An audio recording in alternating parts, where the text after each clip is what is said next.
ध्यान है वो अब संडे को है, 18 तारीख को है। कल क्योंकि अखबारों की हम बात कर रहे हैं तो थोड़ा मैं ह्यूमरसली शुरू करना चाह रही हूँ। सभी को गुड मॉर्निंग। मुझे लग रहा है कल न्यूज़पेपर भी बड़े लेट प्रिंट होने गए होंगे। 1:30 बजे की बातचीत क्योंकि बहुत लंबी चल गई थी, लगभग 5 घंटे बातचीत चली। रात को 8 बजे शुरू हुई, बताया जा रहा है, तो लगभग 1-1:30 बजे ये बातचीत खत्म हुई है। तो आप सोचिए, लेकिन बहुत सारी बातें हमें किसानों के साथ जो कल बातचीत हुई तीसरे दौर की, उसको लेकर कहा जा रहा है। लेकिन बड़ा कन्फ्यूजन इस बात को लेकर है कि कौन कौन से ऐसे संगठन हैं जो उस बातचीत का हिस्सा थे। 17 संगठनों की बात सामने आ रही है। फिर जब आपकी बातचीत हो गई है, सरकार के प्रतिनिधिमंडल उस बातचीत में आपकी बातों को जानने के लिए और जो 3 प्रमुख मांगे हैं उन पर चर्चा करने के लिए पहुंचे थे, और उनकी तरफ से कहा गया कि विचार करने की ज़रूरत है, आगे एक ड्राफ्ट तैयार किया जाएगा और उसके बाद उस ड्राफ्ट के साथ फिर हम आगे इसे फर्दर प्रोसीड करेंगे। और फिर उस बातचीत के बाद बड़े सकारात्मक चेहरे भी नज़र आए। जो बाइट्स हमने देखी अलग अलग किसान प्रतिनिधियों की, वो एक अग्रेशन नहीं था। वो चेहरों पर ये लग रहा था कि जो अंदर बातचीत हुई है, बिल्कुल हो सकता है अप्स एंड डाउन्स हुए हों। जब आप एक लोकतंत्र में अपनी बातें रखते हैं तो हर बात पे सहमति बने, हर बात पे सहमति ना बने, ये ज़रूरी नहीं होता है। लेकिन वही तो एक सार्थक चर्चा है कि अगर 2 डिफरेंट पर्सपेक्टिव के लोग या 4 अलग पर्सपेक्टिव के लोग एक कमरे में आकर बात कर रहे हैं या फिर अपना पर्सपेक्टिव समझाने की कोशिश कर रहे हैं या पर्सपेक्टिव समझने की कोशिश कर रहे हैं, तो वो चर्चा सार्थक ही कही जाएगी। और वो भी तब जब किसी ने आके ये नहीं बोला कि भाई बातचीत में कुछ हुआ नहीं या बातचीत में सहमति बनी नहीं। सबने ये बोला है कि बातचीत इस दौर की खत्म हुई है, अब रविवार की तारीख निर्धारित की गई है। उसके बाद जो अंदर के इनपुट्स, जो अंदर की डिटेल आई है, उसमें इस बात का भी जिक्र है कि सरकार की तरफ से कहा गया है कि हमें वक्त चाहिए, हम ड्राफ्ट तैयार करेंगे और जब वो ड्राफ्ट तैयार होगा उसके बाद आगे फिर उसमें फर्दर कॉन्वर्सेशन का स्कोप होगा, बातचीत का स्कोप होगा कि फिर उसमें देखेंगे कि किस तरह के चेंजेस किए जा सकते हैं और फिर एक कॉमन अग्रीमेंट पॉइंट पर आया जाएगा। तो मुझे लगता है कि इसको पॉजिटिवली देखना चाहिए और अगर ऐसे छोटे छोटे कदम इस दिशा में आगे बढ़ते रहेंगे तो जल्द ही नतीजा सामने आएगा और वो पिछली बार वाली स्थिति देखने को नहीं मिलेगी। लेकिन अब सवाल इस लिहाज से भी उठता है कि कुछ संगठन ऐसे हैं जिसमें अब तो राकेश टिकैत भी जुड़ चुके हैं, जिन्होंने भारत बंद को अपना समर्थन दिया है। ग्रामीण, स्पेशली ग्रामीण अंचल, उसको देखकर मुझे ऐसा लगता है कि जब बातचीत सकारात्मक आगे बढ़ रही है, पॉजिटिवली आगे बढ़ रही है, तो फिर भारत बंद का आह्वान क्यों? फिर आप ट्रांसपोर्ट यूनियंस को या दूसरी यूनियंस को क्यों कह रहे हैं कि आप आइए, आप इस बंद को समर्थन दीजिए? हालांकि प्रभाव ग्रामीण अंचल में पड़ेगा, लेकिन वो समहाउ जो सिटीज़ के लोग हैं उनको भी इफेक्ट करेगा। आप सोचिए, जो बॉर्डर एरियाज़ में रहते हैं, जो इंडस्ट्रियल एरियाज़ हैं, जो ग्रामीण अंचल से लोग, हम भी सुबह देखते हैं पीछे बसों में ट्रैवल करके बहुत सारे लोग आते हैं फैक्ट्रीज़ में काम करने के लिए। अब जब ग्रामीण अंचल में बंद होगा तो वो फिर काम के लिए आ नहीं पाएंगे और डेली वेजेस मजदूर होते हैं, पर डे की दिहाड़ी पर होते हैं, तो वो कितना इफेक्टेड होगा। इसके अलावा मंडियों में फल नहीं आएंगे, सब्जियां नहीं आएगी, दूध की सप्लाई पर असर पड़ेगा। मुझे लगता है कि 1-2 दिनों में ये शायद और असर पड़ेगा। अभी तो जिसके पास जितना स्टॉक होगा वो स्टॉक बेच रहा होगा, लेकिन अब चूंकि आज कुछ आएगा नहीं तो फिर आज बिकेगा क्या, फिर दुकानों में आएगा क्या, वेंडर्स के पास पहुंचेगा क्या? तो ये बड़ा एक हैवॉक की स्थिति क्रिएट होगी। बिल्कुल। और साथ ही इस वक्त वो एक वीडियो तो चढ़ूनी का भी सामने आया था जिसका कल भी आप जिक्र कर रहे थे, वो भी बड़ा सोचने वाला सबसे विषय है। सोचने वाली विषय तो यही है कि चरूनी अब राकेश टिकैत हैं, भले वो पहले इसमें पूरी तरह से नहीं आया, लेकिन अभी भी वो दूर ही है। लेकिन उन्होंने बंद को सिर्फ समर्थन, उन्होंने वेट एंड वॉच अभी भी कर रहे हैं। लेकिन जिस तरह से गुरनाम सिंह चरूनी अब कह रहे हैं कि पंजाब में तो अब शुरुआत हो चुकी है, लेकिन पंजाब नहीं, वो हरियाणा में अब जो फोकस करके कह रहे हैं कि हरियाणा के अंदर वो ट्रैक्टर रैली निकालेंगे, ठीक है, ट्रैक्टर परेड निकालेंगे। उसके बाद कुरुक्षेत्र में बता रहे हैं कि जाकर वो जो ब्रह्म कुंड है उसके पास एक बड़ी सभा करेंगे। 3 दिनों का कार्यक्रम लाइन अप कर लिया, जिसकी शुरुआत आज से की जा रही है। आज जैसे बताया जा रहा है कि 12 बजे के बाद से वहाँ पर भी टोल फ्री करवा दिया जाएगा। और राकेश टिकैत ने कहा है कि किसान जो है वो खेतों पे ना जाए। तो कुल मिलाकर ये जो 2 नेता जो चेहरा रहे थे, किसान आंदोलन जो फर्स्ट हुआ था, तो ऐसे में शायद उनको लगता है कि ये एक शायद ऐसा मौका बन रहा है कि वो कहीं ना कहीं अपने आप को लेकर आए, क्योंकि अगर ये आंदोलन बढ़ा तो फिर हो सकता है उसमें शामिल हो। बिल्कुल हो तो सकता कहीं ना कहीं उनकी वो कोशिश है अच्छा, करने की। क्योंकि आप हम इतनी डिटेल में चीज़ों का जिक्र कर रहे हैं, दर्शकों को बता रहे हैं। बाजपुर में भी प्रोटेस्ट हुआ, उत्तराखंड में पड़ता है बाजपुर इलाका। वहाँ पर प्रोटेस्ट इस बात को लेकर हो रहा था कि जो ज़मीन है उसका जो अधिग्रहण हो रहा है, उस ज़मीन के अधिग्रहण के खिलाफ वहाँ पर किसान जुटे थे, उन्होंने प्रोटेस्ट किया। और उस प्रोटेस्ट में भी शंभू बॉर्डर पर किसानों के प्रदर्शन को लेकर चर्चा की गई, वहाँ से भी समर्थन की बात कही जा रही है। तो ये जो ऐसे अलग अलग राज्यों में छोटे छोटे गुट हैं, ये भी इस तरह के समर्थन में अब आगे आ रहे हैं। देखिए, एक तो होता है कि व्यापक समर्थन मिल रहा है कि नहीं मिल रहा है, ठीक है। 10 किसान 5 किसान अगर कहीं इकट्ठा हो जाए तो उसको आप नहीं बोल सकते हैं कि वो एजिटेशन है, क्योंकि ऐसे बहुत सारे गुट होते हैं, छोटे छोटे गुट होते हैं जो मैं काम कह रही हूँ करते ना, हैं। नहीं, मेरे कहने का मतलब ये है कि ये जिस हिसाब से मिसकम्युनिकेशन हो रहा है, एक तरफ बातचीत हो रही है सरकार से, दूसरी तरफ कुछ कोई धड़ा कहता है कि हम बंद करेंगे, हम ये करेंगे, वो करेंगे। तो छोटे छोटे ग्रुप्स में भी बड़ा क्लियर मैसेज नहीं जा रहा है। नहीं, पहली बात तो ये है कि कहीं ना कहीं ये जो पूरा आंदोलन हुआ है, हाँ, इसके अंदर ये तो है कि बिखराव नजर आता है, क्योंकि इसमें बिल्कुल पंजाब के अलावा अभी तक कोई शामिल नहीं हुआ है। अगर 2 नाम अभी सामने आए तो राकेश टिकैत वेस्टर्न यूपी से हैं, उनका भी ये था कि बंद का हम समर्थन करते हैं, ठीक है। दूसरी बात है चरुनी भी सिर्फ कह रहे हैं, उन्होंने बंद को लेकर कहा, हाँ, अभी तक चरुनी, आंदोलन को लेकर उनका और कोई दूसरी बयान तरफ चरुनी ने कहा है कि भाई हम जो हरियाणा में है वहां पर हम किसानों को लेकर कहीं ना कहीं इस पूरे एक मोमेंटम लाने की कोशिश वो कर रहे हैं कि सभी को इकट्ठा किया जाएगा, किसानों को जागरूक किया जाएगा। बहरहाल, लेकिन सबसे बड़ी बात है कि आखिरकार तीसरे दौर की बातचीत नहीं बनी, बात नहीं बनी, फेल हो गई।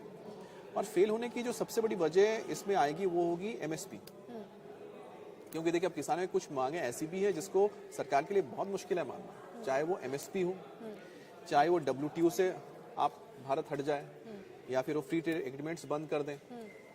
इस तरह के बहुत सारे मसले हैं। उसके बाद हो सकता है कि सरकार ये मान ले कि अच्छा लखीमपुर खीरी में जो किसान घायल हुए तो उनको मुआवजा देना है, सरकार मुआवजा भी दे दे, हो सकता है उस पे अब सहमति बने उस पर। जो इसके अलावा बिजली का जो बकाया बिल है, उस हाँ, अब बिजली का बकाया बिल, अब जो उसको लेकर जो लॉ आया, जो कानून आया है, वो कानून को हटाने के लिए बोल रहे हैं 2020 में। किसानों की ये भी मांग है कि 300 यूनिट उन्हें डोमेस्टिक यूज के लिए बिजली फ्री दी जाए, कमर्शियल यूज में नहीं, डोमेस्टिक यूज के लिए। अब ये जो, इसीलिए मैंने कहा कि जो इलेक्ट्रिसिटी को लेकर कानून आया था 2020 में, अब उस कानून को ही खत्म करने के लिए बात कर रहे हैं। तो इसी तरह से ऐसे बहुत सारे मुद्दे हैं जो किसानों ने रखे हैं, जिस पर अमल कर पाना ये देश के लिए भी मतलब पंजाब मुमकिन नहीं है। और साथ ही आप एक बार पढ़ लें, उसके बाद फिर हम बात करेंगे कि फेल क्यों हुआ है। थे ये पंजाब केसरी का भी यही कहना है, पंजाब केसरी की भी यही हेडलाइन है कि आंदोलनकारी किसान नेताओं से केंद्रीय मंत्रियों की वार्ता फिर से विफल रही है।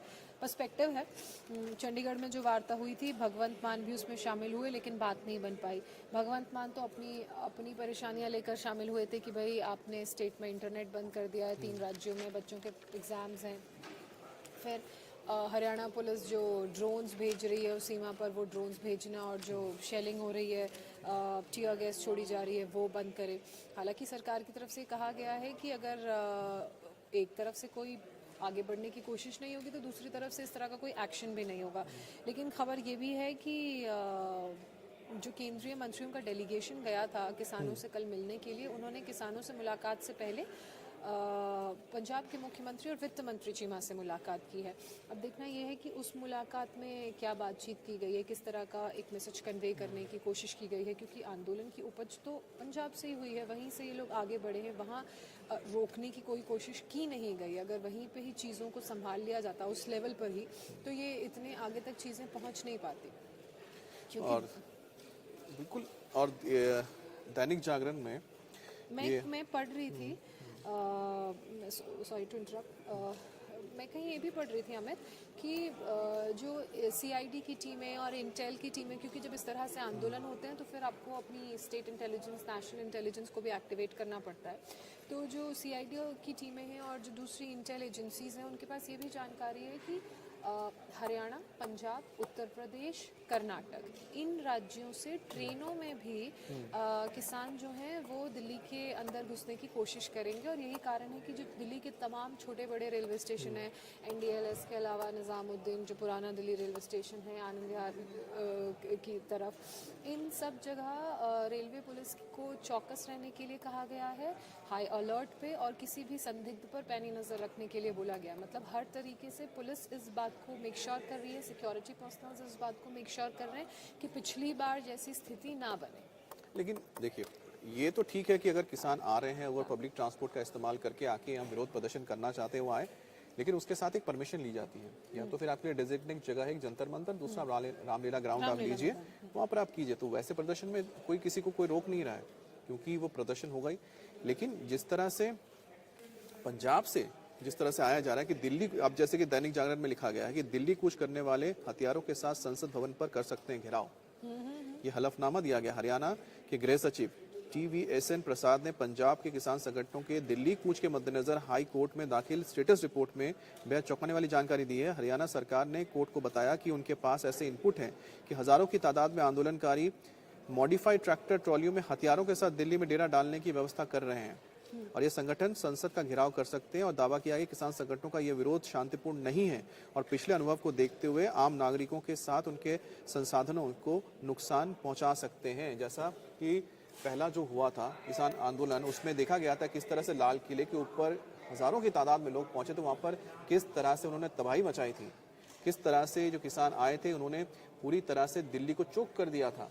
और इस बार जब वो कह रहे हैं कि अब देखिए मॉडिफाइड जो यहाँ पर ट्रैक्टर्स लाए जा रहे हैं, उनमें जिस तरह के इक्विपमेंट्स लगाए गए हैं, जिस तरह से मॉडिफाई किया गया, जो हथियार बताया जा रहा है इसमें साथ में लाया जा रहा है, तो ये अपने आप में बहुत ही चौंकाने वाली बात है। और जैसे कि खुद मनोहर लाल खट्टर ने कहा कि लाल किले जैसा कांड नहीं होने दे सकते। मनोहर लाल खट्टर का कहना है, हरियाणा के मुख्यमंत्री ने कहा कि पंजाब में किसान संगठनों के दिल्ली कूच को लेकर दिल्ली और पंजाब की आम आदमी पार्टी की सरकारों पर बड़ा हमला बोला। उन्होंने कहा कि किसान संगठनों के दिल्ली कूच को लेकर राजनीतिक टिप्पणी करना उचित नहीं है, लेकिन हमें ऐसा लगता है कि इन किसान संगठनों को दिल्ली और पंजाब की आम आदमी पार्टी की सरकारों का खुला समर्थन है, नहीं तो इन किसान संगठनों को पंजाब की आम आदमी पार्टी की सरकार उन्हें दिल्ली कूच के लिए निकलने ही नहीं देती। और यही कारण है कि कल पहले पंजाब के मुख्यमंत्री से बात की गई डेलीगेशन द्वारा, और वहीं पर सरकार का रुख बिल्कुल है कि बातचीत के जरिए सरकार इस मामले को सुलझाना चाहती है।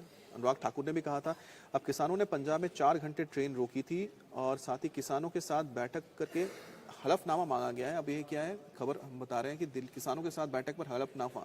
तो पंजाब और हरियाणा हाई कोर्ट ने केंद्र, ये पंजाब और हरियाणा हाई कोर्ट ने केंद्र और राज्य सरकारों को किसानों के साथ उनकी होने वाली बैठक के आधार पर एक हलफनामा दाखिल करने के लिए कहा है, एफिडेविट, और जिसमें कार्यवाहक मुख्य न्यायाधीश GS सदवालिया पर आधारित खंडपीठ 2 याचिकाओं पर सुनवाई कर रही है। और एक याचिका प्रदर्शनकारियों द्वारा सड़कों की नाकेबंदी के खिलाफ दायर की गई है और दूसरे किसान संगठनों को दिल्ली की ओर मार्च करने से रोकने के लिए हरियाणा सरकार द्वारा अपनाए गए अवरोधक के खिलाफ दायर की गई है, जिसकी सुनवाई के दौरान जो कोर्ट है, कोर्ट की ओर से दोनों ही सरकारों से यानी केंद्र से और राज्य सरकार से मांगा गया है कि वो हलफनामा दे कि जो बातचीत हो रही है, बातचीत में क्या बातें निकलकर सामने आ रही है और ये पूरा मसला क्या है। अच्छा, ये एक खबर ये भी है कि सिधाना, आपको याद होगा, जो कुख्यात गैंगस्टर है, जब दीप सिद्धू लाल किले पर झंडा फहरा रहा था, जब ये एजिटेशन बहुत बढ़ गया था, ये लोग दिल्ली में अंदर घुस आए थे और लाल किले पर हमने देखा किस तरह की तस्वीरें सामने आई थी, झंडा फहराने की कोशिश की गई थी, देश का राष्ट्रीय ध्वज का अपमान किया गया था। तो उस वक्त ये भी उनमें से एक था और इस पर कई केसेस दर्ज भी हैं और दिल्ली पुलिस इसको भी ट्रैक कर रही है। और उसका सबसे बड़ा रीज़न ये है हमें कि इसकी इन्वॉल्वमेंट भी सामने आई है। दिल्ली पुलिस के पास ये इनपुट है कि ये किसान आंदोलन पार्ट 2, जिसमें कह रहे हैं दिल्ली चलो जैसे नाम दिया गया, उसमें एक्टिव हो गया है। तो इस तरह के बहुत सारे शरारती तत्व हैं जिन्होंने किस तरह से लास्ट टाइम न्यूसेंस क्रिएट किया, वो अब इस बार अपना पर्टिकुलर हित साधने के लिए इस आंदोलन के साथ जुड़ चुके हैं, इस आंदोलन को डीरेल करने की कोशिश कर रहे हैं। ऐसे लोगों पर भी पुलिस की नज़र है। बिल्कुल। और देखिए, अगर ऐसा नहीं होता तो सरकार प्रोएक्टिव नहीं होती। सरकार ने जैसे ही देखा कि हालात इस तरह के बन रहे हैं, तो पिछली गलतियों से सीखते हैं ना। हाँ, तो सरकार ने सबसे पहले बातचीत का रास्ता खोला और बातचीत करने सरकार गई और सरकार के जो तीनों मंत्री थे वो चंडीगढ़ पहुंचे और देखिए ना, इससे पहले 2-3 दौर की बातचीत हो चुकी है। तो सरकार ने सबसे प्रोएक्टिव होकर लोगों से बात की और चाहा कि ना हो। दूसरी तरफ सरकार ने जहां बातचीत का काम शुरू रखा, उसी तरह से सरकार ने दिल्ली और साथ ही हरियाणा सरकार ने भी अपने राज्य को बचाने के लिए, क्योंकि पिछली बार जो ये आंदोलन हुआ था उससे पंजाब से ज्यादा नुकसान तो दिल्ली और हरियाणा को झेलना पड़ा, क्योंकि ये पूरा का पूरा एरिया चोक्ड हो गया था। यहाँ पर जो व्यापार था, यहाँ पर जो पूरे की पूरी अर्थव्यवस्था थी, पूरी चरमरा गई, लोगों को बहुत परेशानी। इसलिए सरकार ने पहले ही एहतियातन कदम उठाते हुए जब देखा कि इस तरह के असामाजिक तत्व भी इसमें शामिल होकर हालात को बिगाड़ सकते हैं, तो सरकार ने पहले ही ये काम किया कि बॉर्डर्स को उन्होंने पहले ही सील किया, बॉर्डर्स को पहले सिक्योर किया गया। हरियाणा सरकार ने भी वहाँ पर बॉर्डर्स को सिक्योर किया और ये वजह रही कि ये जो आंदोलन है अभी तक पंजाब की सीमा पर ही है, पंजाब हरियाणा की सीमा पर ही अभी तक मौजूद है। हाँ, ये बात जरूर है कि पंजाब सरकार ने इसमें क्या रोल प्ले किया। पंजाब सरकार ने किसानों को वहाँ से आने दिया, ये जो आरोप लगाए जा रहे हैं ये सच है, क्योंकि अगर वहाँ पर इनको रोका जाता तो शायद वो शंभू बॉर्डर तक भी नहीं आते हैं। बहरहाल अब देखिए, राजनीति है, राजनीति में आप किसी पर इस तरह के आरोप तो लगाएंगे, लेकिन वो भी अपनी राजनीति देखते हैं। देखिए, पंजाब केसरी की मैं बात करूं तो फ्रंट पेज पर 2 आर्टिकल हैं किसान आंदोलन से जुड़े हुए। एक मेन आर्टिकल, एक उसी का सब आर्टिकल, और सेकंड पेज पर कुछ नहीं है। अब सीधे मैं 4th पेज पर आ गई हूँ। 4th पेज पर एक बड़ा डिटेल्ड आर्टिकल छपा है जिसमें ये बताया गया है कि मोदी सरकार ने अन्नदाताओं के लिए जो योजना शुरू की, वो सिर्फ शुरू ही नहीं की, उसे ज़मीन पर लागू भी किया गया। इसमें किसान मानधन योजना का जिक्र है, जिसे मेंशन करते हुए ये लिखा है कि मोदी सरकार ने अपने 10 सालों के कार्यकाल में किसानों के हितों के लिए अनेकों कदम उठाए और उसमें से एक जिसे ज़रूरी समझा गया योजना को उसे लागू कर ज़मीन पर इम्प्लीमेंट किया गया और उसका नाम है मानधन योजना। और इसके सरकार ने कल इसको लेकर पूरा एक जी कैंपेन चलाया और सरकार की ओर से 10 साल में क्या क्या काम किया गया किसानों के लिए, वो सारे डिटेल्स उन्होंने दी हैं, जो सोशल मीडिया पर भी डाला गया ताकि किसानों तक आउटरीच, देखिए किसानों तक जाने की ये बात सरकार के सामने आई है। और ये जाहिर सी बात है कि किसानों को 6,000 रुपए मिल रहे हैं। किसानों के लिए सरकार ने बहुत सारे, जैसे मैंने बताया था कि आपके health card, soil health card की व्यवस्था की गई, ठीक है। उसके बाद किसान क्रेडिट कार्ड की योजना लाई गई, जांच गुणवत्ता की जाती है। देखिए, किसान मानधन योजना के अंतर्गत 60 साल की उम्र को पार कर चुके किसानों को हर महीने 3,000 रुपए दिए जाते हैं। इसके अलावा देश में बड़ी संख्या में ऐसे किसान हैं जिनके पास अपनी फसलों को सुरक्षित रखने के लिए भंडारण गृह नहीं है, स्टोरेज हाउसेज नहीं है, और इसे ध्यान में रखते हुए केंद्र सरकार ने सबसे बड़ा खाद्यान्न भंडारण योजना को मंजूरी दी है। इसको भी मेंशन किया गया है। इससे किसान भाई अपनी फसलों को सुरक्षित रख सकेंगे, मतलब स्टोरेज की जो प्रॉब्लम हो रही है वो स्टोरेज की प्रॉब्लम कम होगी। फसल जो ख़राब हो जाती है, जब ज़्यादा उत्पादन हो जाता है उसके बाद फसलें ख़राब हो जाती हैं, आप उन्हें फिर दूसरे सीज़न में यूज़ नहीं कर पाते हैं, तो वो सारी परेशानियों से बचेंगे और फसल बर्बाद नहीं हुई। सरकार ने नारियल उत्पादन करने वाले किसानों के हितों का भी विशेष ध्यान रखा है और उन्हीं के हितों में ध्यान रखते हुए 2024 सीज़न के लिए खोपरा के न्यूनतम समर्थन मूल्य को भी मंजूरी दे दी है। इसके अलावा मिलिंग को जो बिल है या जो कानून है उसको भी वो चाहते हैं कि लागू कर दिया जाए। तो किसानों की जो मांगे, इसमें चीज़ें नजर आ रही हैं। अच्छा, मजदूरों को लेकर भी उनको कहा गया कि जो मजदूर हैं, खेत मजदूर हैं, उनके लिए भी कुछ ना कुछ यहाँ पर व्यवस्था की जाए।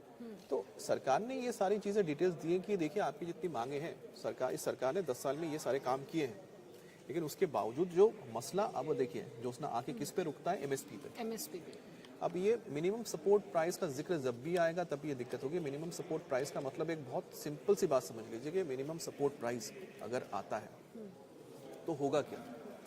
मिनिमम सपोर्ट प्राइस जब आएगा तो होगा ये कि सरकार को ना चाहते हुए भी, जिसकी ज़रूरत नहीं होगी, ना चाहते हुए भी सरकार को हर एक फसल के लिए एक दाम तय करना पड़ेगा, मिनिमम सपोर्ट प्राइस देना पड़ेगा कि भाई इससे नीचे आप खरीद नहीं सकते, ठीक है।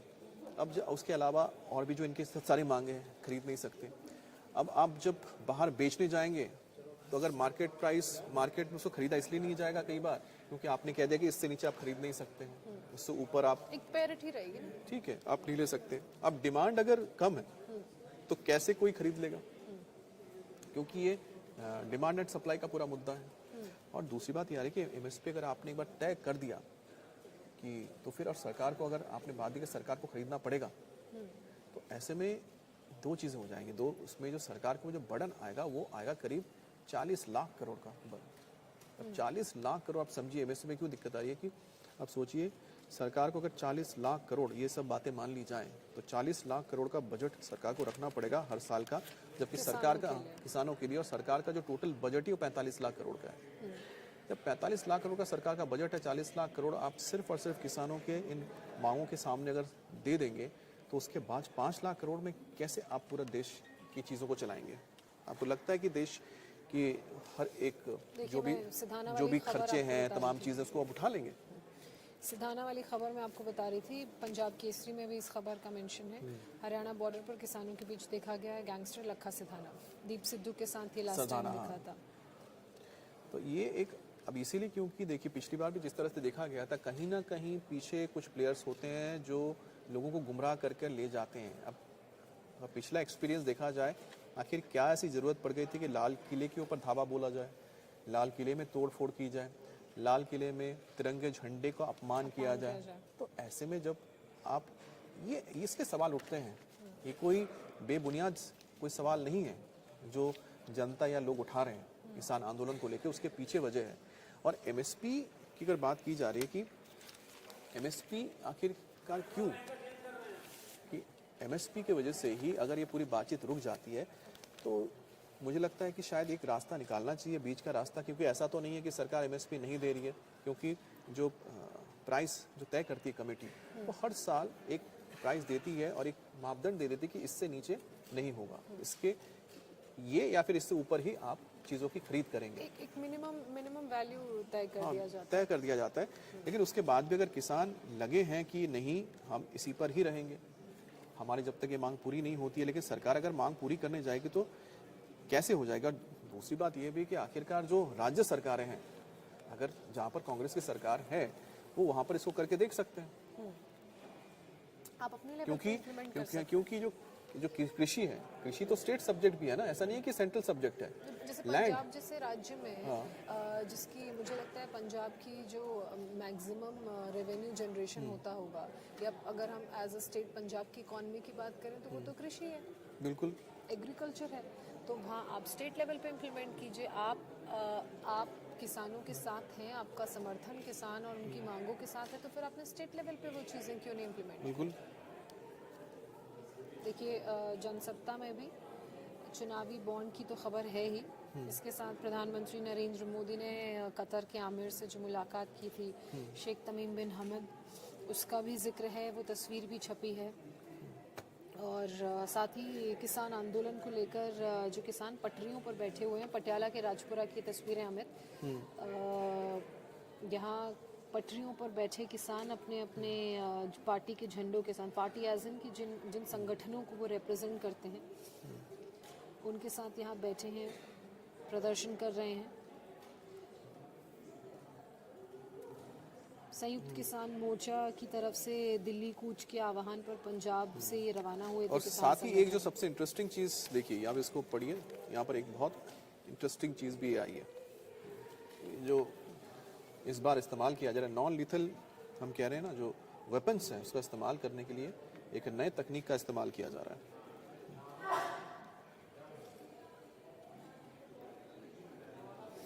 सिंघू बॉर्डर पर ध्वनि तरंगे रोकेंगे प्रदर्शनकारियों का रास्ता। सुरक्षा को लेकर सिंघू बॉर्डर पर पुलिस ने साउंड कैनन्स लगाए हैं। इसमें कुछ देर के लिए सोचने और समझने की शक्ति कम हो जाती है।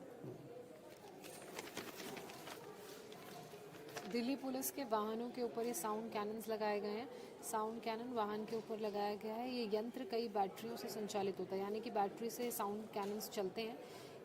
एक बैटरी की कीमत करोड़ों में है। इसे चार्ज करने के लिए वाहन के अंदर एक जनरेटर भी है। और कई देशों में इसका भीड़ को नियंत्रण करने के लिए, मतलब क्राउड मैनेजमेंट, क्राउड कंट्रोल करने के लिए इस्तेमाल होता है। साउंड कैनन को भीड़ नियंत्रण के उपाय के रूप में इस्तेमाल करती है। इसे साल 2000 की शुरुआत में अमेरिकी सेना की ओर से विकसित किया गया था और ये परेशान करने वाला शोर पैदा करता है। मतलब बेसिकली ये एक इस तरह की नॉइस क्रिएट करेगा जिससे आपको परेशानी होगी, आपकी सोचने और बोलने समझने की क्षमता थोड़ी देर के लिए जो शक्ति है वो कम हो जाएगी। और यही स्ट्रैटेजी है जिससे जो किसान आगे बढ़ रहे हैं उन्हें रोकने की कोशिश की जाए। बिल्कुल। और अमेरिकी तकनीक बताई जा रही है ये। अब सोचिए, अब स्मोक फायर उन पर किया जा रहा है और रबर पैलेट्स, जो बुलेट्स हैं वो दागी जा रही हैं, उसके शेल्स वो दिखा रहे थे। ये तो बहुत ही नॉन लीथल तरीका है जो पुलिस की तरफ से अख्तियार किया जाएगा। और साथ ही सबसे अच्छी बात है कि किसी तरह का कोई इन्वॉल्वमेंट एज सच नहीं होगा। कि डायरेक्ट हिट हो रहा है। इसमें डायरेक्ट हिट नहीं एक, होता। एक रेंज होगी, उस रेंज से 1 किलोमीटर के दायरे में जो हाँ, आएंगे तो काम 1 किलोमीटर करेंगे। लेकिन इसमें सबसे अच्छी बात यह है कि ये किसी को मतलब डायरेक्टली नुकसान नहीं नुकसान, पहुंचा रहा है, चोट मतलब नहीं हाँ, लगेगी, मतलब exactly। आपके यहाँ पर कांटेक्ट नहीं हो रहा है, there is no contact. There is no body contact. यहाँ तक कि कांटेक्ट आपके जैसे टीयर गैस में भी कांटेक्ट नहीं होता, लेकिन उसका एक असर होता है। हाँ, वो जो केमिकल है वो आंखों में कई बार जाता टीयर है, गैस शेल लग जाते हैं लग किसी को, जाते तो हैं वो शेल, हाँ। रबर बुलेट शेल्स लग जाते हैं। ड्रोन शंभू गैस से जो तस्वीरें आ रही हैं आंसू गैस के गोलों की और ड्रोन की से जो आंसू गैस के गोले दागे जा रहे हैं, उसी को देखते हुए दिल्ली पुलिस ने कदम उठाया है और जो आधुनिक यंत्र हैं, खासकर साउंड कैनन, इसको तैनात किया गया है और ज़रूरत पड़ने पर इससे ध्वनि तरंगे छोड़ी जाएंगी। जिस दिशा में ये यंत्र घूमेगा उस दिशा में 1 किलोमीटर दूर तक इसका असर होगा, मतलब इसकी रेंज 1 किलोमीटर है, लेकिन ये असर लंबे समय तक नहीं रहेगा, ये भी बताया गया। इससे चक्कर आना, सिर में दर्द, उल्टी जैसे लक्षण दिखेंगे। बेसिकली आपको थोड़ी देर के लिए नौसिया होगा, कुछ देर के लिए सोचने समझने की शक्ति कम हो जाएगी और ऐसे ही फिर ये क्राउड मैनेजमेंट किया जाएगा। बिल्कुल, लेकिन जो हम बात कर रहे हैं एक बार फिर से हम उसी बात पर आते हैं जो स्थिति ना बने ना, बिल्कुल इस पे स्थिति ना बने, लेकिन क्योंकि स्थिति बन सकती है आगे, उसकी वजह एमएसपी, क्योंकि जो किसान एमएसपी पर अड़े हुए हैं और जो एमएसपी है वो देश के लिए, अर्थव्यवस्था के लिए या किसानों के लिए भी ठीक नहीं है, जो तमाम जानकार ये मानते हैं। उसकी वजह हम एक बार फिर से बताते हैं। देखिए, एमएसपी को लेकर जोशना जब भी बात आती है तो कितने सिंपली हम एक चीज़ को समझाने की कोशिश कर रहे हैं कि अब जैसे जोशना, समझिए कि जोशना जैसे कहा कि वो किसान परिवार से आती है। अब जोशना ने यहाँ पर फसल हुई, जोशना आपकी फसल, आप मान के चलिए कि आपकी जो फसल है, क्योंकि करीब 23 ऐसे फसल है जिस पे एमएसपी लगता है, तो अगर उसकी कीमत आपने एमएसपी में तय हो गई 100 रुपए, 100 रुपए आपने तय कर दी। अब 100 रुपए आपने तय तो कर दी, लेकिन अगर मार्केट में डिमांड, अगर मार्केट में डिमांड है और मार्केट में अगर प्राइस अगर 100 या 120, 130, 150 है, तो आपको फायदा है कि ठीक है भाई, एमएसपी आपकी जो है 100 से ज़्यादा आपको मिल जाएगी। लेकिन अगर डिमांड कम हुई और उसकी कीमत 70 या 60 रुपए होगी, तब क्या होगा? तो फिर ये होगा कि भाई जब आपने 100 रुपए तय कर दिया है तो कोई इसको टच ही नहीं करेगा, उसको पता है कि इस सरकार ने तो कानून बना दिया है, अगर हम खरीदेंगे, कोई कंप्लेन किया तो हमें तो बुक कर लिया जाएगा, हमें तो जेल में डाल दिया जाएगा, तो मैं क्यों खरीदने जाऊँ? तो फिर होगा क्या? होगा ये कि नुकसान किसको भरना पड़ेगा? किसान को। तो ये सबसे बड़ी दिक्कत है कि अगर आपको लगता है कि एमएसपी से सारा मसला हल हो जाएगा, लेकिन ये बहुत सिंपल सी चीज़ है। जो तमाम जो जानकार हैं, कृषि जानकार हैं, कृषि वैज्ञानिक हैं, या कृषि के क्षेत्र में जो काम करते हैं, कई जो बड़े किसान हैं, वो ये मानते हैं अगर एमएसपी आपने दे दिया है, करते हैं, तय कर देते हैं, तो ऐसे में ये नुकसान भी होता है। ये नुकसान हो सकता है कि आपने 100 रुपये तय कर दिए, कीमत 70 से 60 पे चली गई मार्केट में, तो कोई खरीदेगा ही नहीं। फिर उतना ही प्रोक्योरमेंट, फिर कितना प्रोक्योरमेंट हो पाएगा और कितना ही आप खरीद पाएंगे और कितना ही आप बेच पाएंगे। दूसरी बात यह है कि अगर आप सरकार पर दबाव डालते हैं खरीदने के लिए, तो सरकार को 10 लाख करोड़ अतिरिक्त खर्च करना पड़ेगा सिर्फ ये बात मांगने के लिए। आप समझिए कि 10 लाख करोड़ अगर सरकार को खर्च करना पड़ता है, तो 10 लाख करोड़ का खर्च जो लगता है कि इस पर आपकी सड़कें बनाने में, पुल बनाने में और ऐसे बहुत सारे चीज़ें हैं जो सरकार कर रही है इंफ्रास्ट्रक्चर के लिए। आपके जो सरहदी इलाके हैं वहाँ पर जो रोड्स की ज़रूरत पड़ जाती है, चाहे वो स्वास्थ्य हो, ऐसे बहुत हॉस्पिटल्स बनाने में, बहुत सारी ऐसी चीज़ें हैं जो आपके लिए मूलभूत आपकी ज़रूरतें हैं और उसको निरंतर करते रहना पड़ेगा। ऐसा नहीं है कि एक बार आपने बना दिया तो बना दिया, उसके बाद आपको बनाने की या उसको ठीक करने की ज़रूरत नहीं है। तो इंफ्रास्ट्रक्चर पर अगर 10 लाख करोड़ पर सरकार खर्च करती है, तो 10 लाख करोड़ जब एक्स्ट्रा आप खर्च करेंगे सिर्फ किसानों की इस मांग को लेकर, तो आप समझिए कि बजट कितना बिगड़ जाएगा और सरकार या यहाँ तक कि देश के ऊपर कितना बड़ा बोझ पड़ेगा, देश के लिए कितना नुकसान हो जाएगा। दूसरी बात आती है कि जो एग्रीकल्चर मार्केट होता है उसमें 23 आपके जो करीब कितना परसेंट 23 की क्रॉप्स हैं, बाकी जो आपके 72% जो आपके आप लगा के चलिए कि करीब 72% ऐसा आपके जो तमाम एग्रीकल्चर मार्केट है वो मार्केट ड्रिवन चलता है।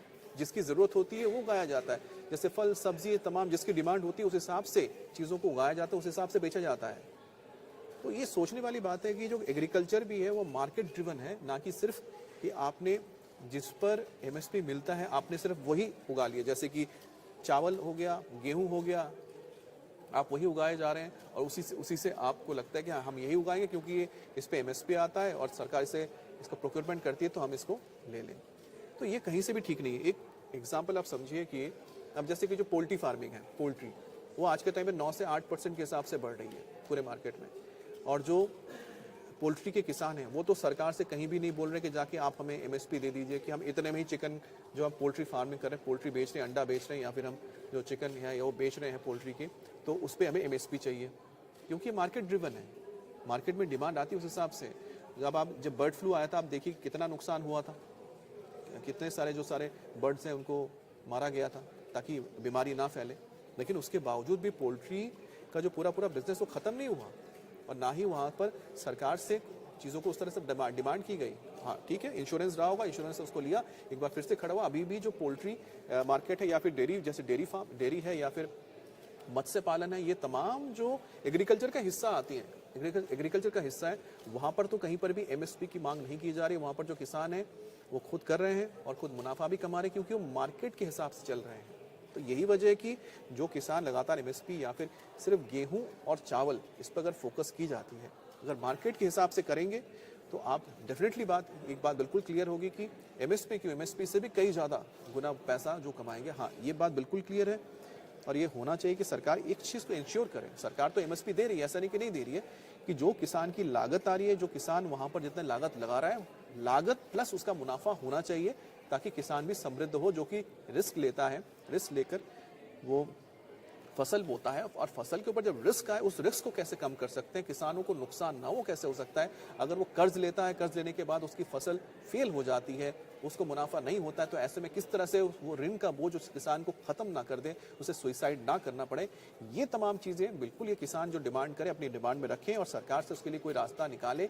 और यही वजह है कि सरकार ही काम कर सकती है। जैसे सरकार अभी 6,000 रुपये किसान निधि दे रही है, पैसा दे रही है, पीएम किसान निधि योजना, तो सरकार ये कर सकती है कि एमएसपी के जगह पे वो जो 6,000 रुपये उसको 10,000 कर सकती है, 4,000 रुपये और बढ़ा दे। तो किसानों के पास जो एक इनकम जाना चाहिए, पैसा जाना चाहिए, सरकार इस तरह से भी डायरेक्ट उन तक पहुंचा सकती है। तो ऐसे बहुत सारे रास्ते हैं जो निकालने चाहिए।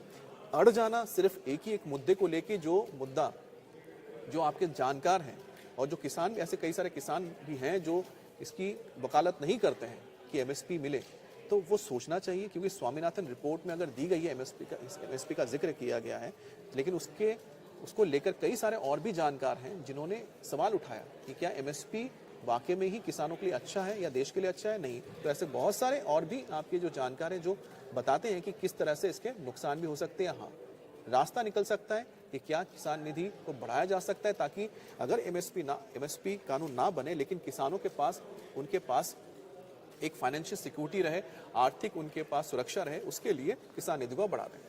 बिल्कुल, बहुत अच्छे से अमित ने ये आपको एक्सप्लेन किया है, और मुझे लगता है कि यही एक्सप्लेनेशन बहुत सारे ऐसे किसान हैं जिनके पास है नहीं, जिनको ये समझ शायद अच्छे और या तो हो सकता है सबके पास है, है, तभी तो इतने सारे किसान अभी तक शामिल नहीं हुए इसमें। और वो किसान जो अभी इसका हिस्सा नहीं बने हैं, हो सकता है कि वो इन चीज़ों को बारीकी से समझते हैं, क्योंकि उसकी लेकिन वजह जो आप बता रही है उसकी आप वजह तो एक समझिए। जैसे आपने बताया कि आप लोग उत्तराखंड से है ना, उत्तराखंड में जो किसान है, उत्तराखंड के किसान तो नहीं आए, क्योंकि उत्तराखंड में किसान सिर्फ ऐसा नहीं कि चावल और गेहूं ही उगाते हैं, वो अलग अलग तरह की सब्जियां भी उगाते हैं। हिमाचल जैसे है, हिमाचल से जोशना, आप हिमाचल भी जानती है, उसकी हिमाचल से कितने सब्जियां आती हैं और 12 महीने सब्जियां आती हैं, और वहाँ किसान बहुत समृद्ध हुए हैं इससे, जो पॉली फार्मिंग करना उन्होंने शुरू किया है। यहाँ तक कि उत्तराखंड में भी लोगों ने करना शुरू किया है। बिल्कुल, पॉली फार्मिंग शुरू किया है, सड़कें बेहतर हुई हैं, अर्थव्यवस्था सड़कों की वजह से बेहतर किसानों ने बदला है अपना ट्रैक, बदला है। स्टोरेज हाउसेस खुले हैं इन राज्यों में, जहाँ जो फसलें खराब हो जाती हैं, जैसे पेरिशेबल गुड्स होते हैं, जैसे डेयरी प्रोडक्ट्स के अलावा जो फ्रूट्स होते हैं वो भी पेरिशेबल गुड्स होते हैं। अगर इन्हें सही टाइम पर वेयर हाउसेस में नहीं पहुंचाया गया या फिर मंडियों तक नहीं पहुंचे या इनकी बिक्री नहीं हुई, तो वो ख़राब हो जाएंगे। उनकी बहुत ही छोटी शेल्फ लाइफ होती है, हफ्ते से 15 दिन की, ये भी मैं ज़्यादा बोल रही हूँ। जब पीक सीजन पे इतना सारा सेव होगा या इतने सारे किसान इसमें कमा रहे हैं, किसानों की आमदनी बढ़ी है, जबकि सब्जियों पर एमएसपी नहीं होता। एग्जैक्टली, और आपको स्टोरेज हाउस की व्यवस्था दी गई है। लेकिन किसान को यही बात जो कृषि जानकार कह रहे हैं कि जो पंजाब में भी जो किसान हैं उनको अपना ट्रैक बदलना चाहिए, उनको भी चीज़ों को बदलना चाहिए। अब जैसे कि उन्होंने बोला कि जो आपके उर्वरक है उसमें क्या होता है कि उसमें जहरीले केमिकल स्प्रे कर देते हैं, आपको वहाँ पर जो फेक या फिर खराब क्वालिटी के आप उर्वरक देते हैं, उसको लेकर सख्त कानून आने चाहिए। सरकार ने बोला बिल्कुल ठीक है, इस पे हम करेंगे। बल्कि फर्टिलाइजर्स पे भी मैं इस अभी पे तो पढ़ भाई रही थी, फर्टिलाइजर्स पे भी नीम कोटिंग सब्सिडी दी गई है। नहीं, सब्सिडी दी गई, नीम कोटिंग की बात सामने नीम आई है। कोटिंग की बात सामने आई है। और मैं एक बार फिर से इसको दोहराता हूँ, कल भी हमने इसको बात की थी कि जब आप कहते हैं कि सब्सिडी को लेकर बात करते हैं, जो WTO है लगातार आप कहते हैं WTO से हट जाए, लेकिन WTO में सरकार जो है, सरकार अपने शर्तों के साथ है, शर्तों के साथ आई है। WTO में सरकार झुकी नहीं है, सरकार के ऊपर ये दबाव है कि आप किसानों को सब्सिडी ना दें, ना बिजली में दें, ना उनको फर्टिलाइजर में दें या बीजों पे दें, उनको ना दें। लेकिन सरकार इस पर बिल्कुल अड़ी हुई है, नहीं हमारे किसानों को जो देनी हम मदद देंगे, लेकिन साथ में WTO में रहेंगे, क्योंकि दोनों ही जरूरत है। किसानों को भी एक सुरक्षा कवच देना है और साथ ही साथ किसानों की मदद करनी है, और साथ ही साथ देश को इसलिए WTO में रहना है क्योंकि आपको अपनी अर्थव्यवस्था बढ़ानी है, आपको एक्सपोर्ट करना है। जब आप एक्सपोर्ट करेंगे दूसरे देशों में चीजों को बेचेंगे, तभी तो आपकी जो इकोनॉमिक ग्रो करेगी। इंटरनेशनल मार्केट मिल सके। बिल्कुल। अच्छा ज्योत्सना, अब हम जरा एक और खबर पर जाते हैं, बहुत इंपॉर्टेंट खबर है, वो है सौंदेश खाली की खबर है। बंगाल की। अब बंगाल की खबर है। अब सौंदेश खाली में आप समझिए कि जो वहाँ पर जो हालात हैं वो इस वक्त क्या है। आज एक डेलीगेशन जाने वाला है बीजेपी का, उस डेलीगेशन में ब्रजलाल जो कि पूर्व DGP रहे हैं उत्तर प्रदेश के, इस वक्त राज्यसभा में बीजेपी के सांसद हैं, वो आज इस डेलीगेशन के साथ जाएंगे। फैक्ट फाइंडिंग टीम है, जैसे JP नड्डा ने, बीजेपी की बीजेपी की फैक्ट फाइंडिंग टीम है जो इस वक्त सौंदेश खाली जाएगी। अब सौंदेश खाली के बारे में बात करते हैं तो हम जरा एक बार मैप में भी जरा आपको दिखाएं कि सौंदेश खाली है कहाँ, इसको देख के आपको भी समझना होगा। लोगों को एक इंसाइट देना भी बड़ा ज़रूरी है कि दरअसल सौंदेश पर हुआ खाली क्या में था? हुआ क्या, क्यों इतना चर्चा में बना हुआ है, और क्यों इसको लेकर अब राजनीतिक बयानबाजियां इतनी हो रही हैं। ममता बनर्जी की तरफ से बीजेपी पर आरोप लगाया जा रहा है, बीजेपी की तरफ से ममता बनर्जी पर आरोप लगाया जा रहा है, उन्हें हिंदू विरोधी क्यों कहा जा रहा है, किन लोगों को बचाने की वो कोशिश कर रही हैं, ऐसे आरोप उन पर लग रहे हैं। कल विधानसभा में जो उन्होंने कहा, जो RSS को लेकर उनका बयान सामने आया, ये सब उसी का डेवलपमेंट है। और इन सब को समझने के लिए आपको ये समझना पड़ेगा कि दरअसल जो संदेश खाली का मामला है वो मामला क्या है, कैसे वो मामला शुरू हुआ, कैसे वो मामला आगे बढ़ा। लेकिन उससे पहले अमित आपको मैप के जरिए दिखाएंगे संदेश खाली और कि पश्चिम बंगाल के किस हिस्से में ये पड़ता है। आप देखिए कि ये मैप है और ये कोलकाता है, यानी राजधानी है, बंगाल की राजधानी।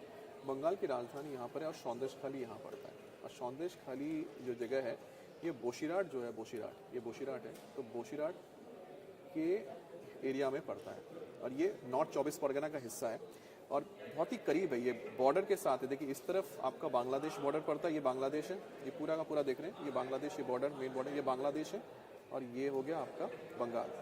तो बिल्कुल बॉर्डर के साथ सटा हुआ इलाका है सौंदेश खाली। और यहाँ जाने के लिए अगर आप आते हैं तो कोलकाता से अगर निकलेंगे तो कोलकाता से यहाँ पर आपको बसंती हाईवे से जाते हुए आपको यहाँ पहुँचना पड़ता है। और यहाँ पर एक इसका बहुत इंपॉर्टेंट शहर यहाँ पर टाकी है। और सौंदेश खाली में हुआ क्या था, ये आपको अगर समझना है, आप देखिए जगह देखिए, सौंदेश खाली को देखते तो दरअसल ये एक तरह से आइलैंड है, ये टापू है। हाँ, एक टापू जैसा है, क्योंकि इसके आसपास से नदी है और जो डेल्टा का एरिया पड़ता है और पास में इसकी सबसे बड़ी बात है कि बिल्कुल बॉर्डर के बहुत करीब है। तो ये सौंदेश खाली आप देख रहे हैं कि ये सौंदेश खाली का एरिया है। और यहाँ पर ये सारा का सारा मसला हुआ क्या, यहाँ पर मसला हुआ ये कि सबको याद होगा 5 जनवरी को ईडी की टीम गई थी छापेमारी करने के लिए शाहजहां शेख के घर पर। शाहजहां शेख का घर सौंदेश खाली में ही है और जब ईडी के ऊपर हमला हुआ था जिसके बाद आ गए। लेकिन उस घटना के बाद पूरे इलाके में कहीं ना कहीं एक विरोध के सुर उठने लगे और आवाज बुलंद होने लगी। बड़ा हाँ, विरोध का सुर क्या उठा कि विरोध ये हुआ, विरोध ये नहीं था कि शाहजहां शेख के घर पे पुलिस आई थी, रेड हुआ, ईडी की टीम आई, लेकिन शाहजहां शेख और उसके जो गुर्गे हैं, ठीक है, उसके जो गुर्गे थे उनके ऊपर एक के बाद एक आरोप लगते रहे। देखिए क्या होता है ना, जब कानूनी कार्रवाई होती हाँ, तो है, 2 नाम सामने आए थे, एक मैं बता दूं, एक हो गया शिबू हाजरा, हाँ, शिव प्रसाद हाजरा, शिबू हाजरा, दूसरा था उत्तम सरदार। ये 2 लोग थे जो उसके करीबी थे और इनको लेकर बहुत सारे मामले सामने आए। देखिए होता क्या है कि राशन वितरण, करोड़ों का जो राशन वितरण घोटाला हुआ था उसकी जांच करने के लिए ईडी की टीम पश्चिम बंगाल पहुंची 5 जनवरी को। पश्चिम बंगाल में भी वही जगह संदेश खाली जो अमित ने आपको मैप के जरिए दिखाई।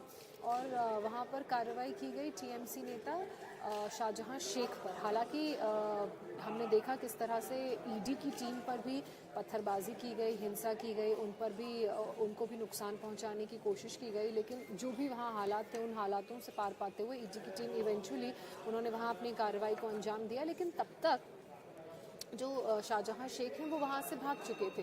तो बेसिकली ये जो हमला हुआ ईडी की टीम के पर शाहजहां शेख और उनके समर्थकों पर आरोप लग रहा है, वो उसे एक सेफ पैसेज देने के लिए, टाइम बाय करने के लिए कि भाई जब तक हम ईडी की टीम पर हमला कर रहे हैं तब तक वो यहाँ से कहीं और निकल जाएगा।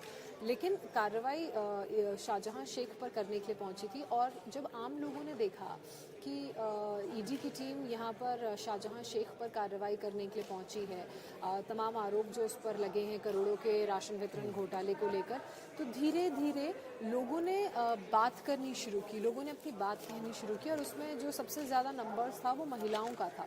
महिलाओं की तरफ से कहा गया कि ये तो मामला अलग है जिस पर टीम कार्रवाई करने पहुंची है, लेकिन यहाँ पर जो वर्चस्व है शाहजहां शेख का वो इतना ज़्यादा है कि आम लोग उससे डरते हैं, महिलाएं उससे डरती हैं। और जब ये बातें सामने आई तो ये पता चला कि सेक्सुअल हरासमेंट होता था महिलाओं के साथ, उनकी ज़मीनों को हड़प लिया जाता था।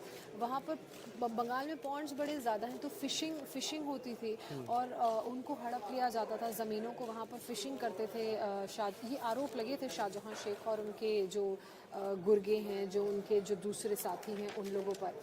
और फिर उसके बाद ऐसे करके एक एक करके बहुत सारे आरोप लगने शुरू हुए, महिलाओं ने अपनी बातें कहनी शुरू की। उसके बाद ये मामला संज्ञान में आया और इसी को लेकर फिर पश्चिम बंगाल के जो गवर्नर हैं सीवी बोस, वो भी मौके पर पहुंचे। फिर बंगाल बीजेपी की तरफ से इसको लेकर प्रदर्शन किया गया कि भाई ये तो बड़ी चौंकाने वाली बात है, इस तरह की चीज़ें हो रही हैं। जब गवर्नर साहब वहाँ पर खुद संदेश खाली का दौरा करने के लिए पहुँचे तो उनको भी महिलाओं ने इस बारे में बताया।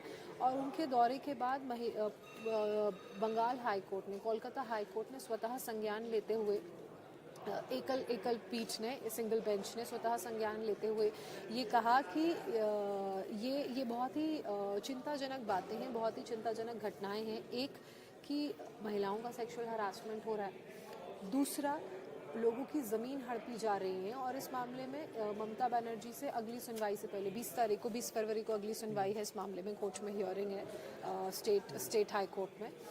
वहाँ पर सरकार से, क्योंकि ममता बनर्जी की सरकार है, उनसे जवाब मांगा गया है, उनसे एक रिपोर्ट फाइल करने को कहा गया है कि भाई ऐसा हो रहा है, क्यों हो रहा है, कि आपकी नॉलेज में था, नहीं था, ये सब। लेकिन अमित, सबसे हैरानी तब हुई जब स्मृति ईरानी का वो बयान जारी हुआ, जिसमें स्मृति ईरानी ने, देखिए जो तमाम राजनीतिक आरोप हैं उनसे उलट जब उन्होंने संदेश खाली की महिलाओं से बात की तो स्मृति ईरानी ने कहा कि बहुत सी महिलाओं ने उनसे बंगाली में बात की, तो शायद लोगों को बंगाली समझ आती नहीं होगी, तो उन्होंने उसको ट्रांसलेट करके बताया कि महिलाएं ये कह रही हैं कि आधी रात को उनके घर पर इनके गुंडे आते थे शाहजहां शेख के, और देखते थे कि कौन सी यंग महिला है, किसकी एज कम है, उसको आधी रात को उठा के ले जाते थे। इस तरह से उनको प्रताड़ित और शोषित किया जाता है। बिल्कुल, देखिए अब संदेश खाली का जो आपने बैकग्राउंड सुना, तो संदेश खाली में देखिए जो 5 जनवरी का जिसका जिक्र हम लोग कर रहे थे कि 5 जनवरी को जब वहाँ पर ईडी की रेड हुई उसके बाद ही संदेश खाली सुर्खियों में है, उसके बाद से लगातार सुर्खियों में है। उसके बाद जो फरवरी का महीना आता है जब कुछ वीडियोस सामने आए, जो वीडियोस में महिलाओं ने गंभीर आरोप लगाए, जिसमें 2 नाम सामने आए। उसमें शेख शाहजहां के साथ काम करता था, एक है उत्तम सरदार और दूसरा है यहाँ पर शिबू हाजरा।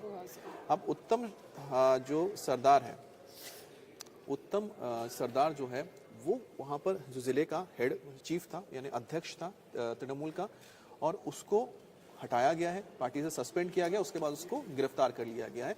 यानी कि इस वक्त जो उत्तम सरदार है वो पुलिस की गिरफ्त में, पुलिस ने गिरफ्तार कर लिया है।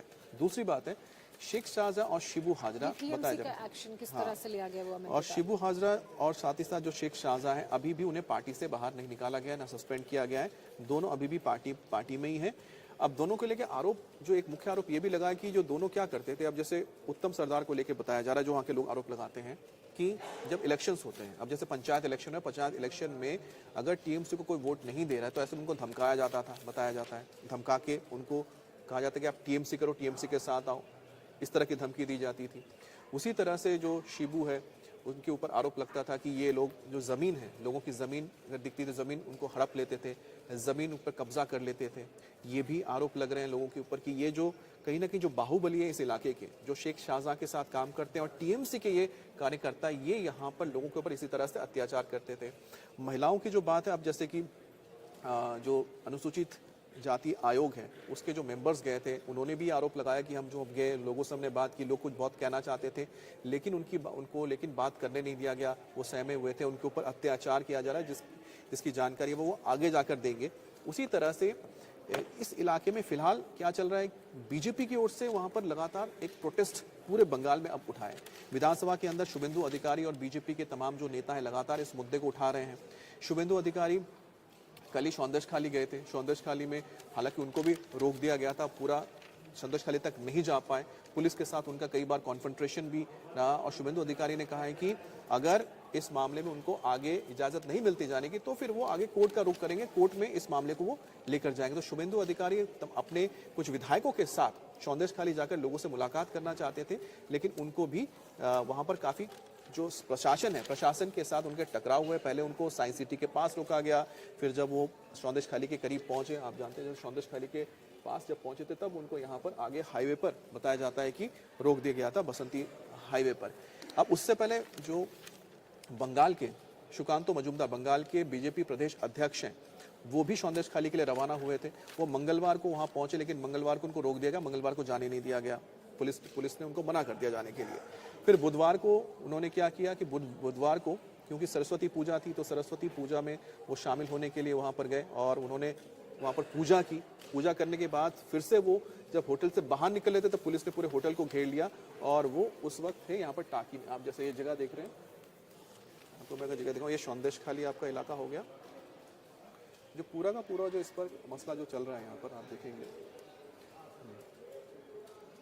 ये सौंदर्यखाली आप देख रहे हैं टाकी, ये टाकी जो हासनाबाद है इस जगह पे, यहाँ पर फिर वो होटल में रुके थे। फिर क्योंकि उनको यहाँ से इस तरफ आने नहीं दिया जा रहा है, यहाँ पर आने के लिए आपको अगर जाना है सौंदर्यखाली तो आपको नाव में आना पड़ेगा, यहाँ रोड की व्यवस्था बहुत कम है।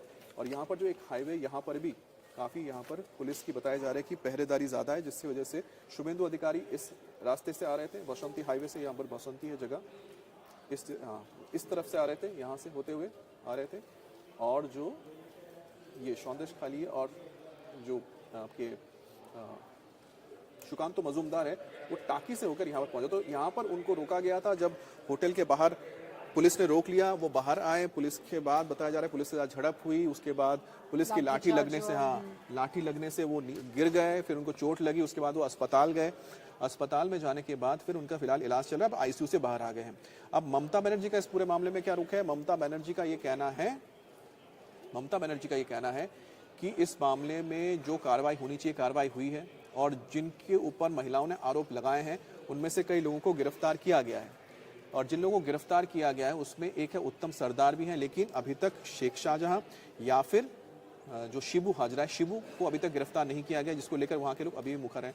वहीं कुणाल घोष ने तो एक और आरोप लगा दिया। कुणाल घोष का कहना है कि उन्होंने एक वीडियो जारी करके आरोप लगाया। कुणाल घोष जो कि प्रवक्ता है टीएमसी के, उनका कहना है कि ये जो पूरा का पूरा सौंदर्यखाली का पूरा जो अभी इस वक्त घटना हुई है, इसके पीछे सीपीएम और बीजेपी और सीपीएम मिलके ये पूरे इस घटना को कर रहे हैं और उन्होंने ही वहां पर लोगों को भड़काया है। तो ये कुणाल घोष का आरोप है। और दूसरी तरफ देखा जाए जो गवर्नर आप बताए थे, गवर्नर गए हैं, गवर्नर ने तो रिपोर्ट भी तलब की है और साथ ही साथ ये जो पूरा मामला है अब पार्लियामेंट की प्रिविलेज कमेटी के पास जा चुकी है और प्रिविलेज कमेटी ने, यानी पार्लियामेंट की प्रिविलेज कमेटी ने दिल्ली में तलब किया है बंगाल के डीजीपी को, साथ ही मुख्य सचिव को।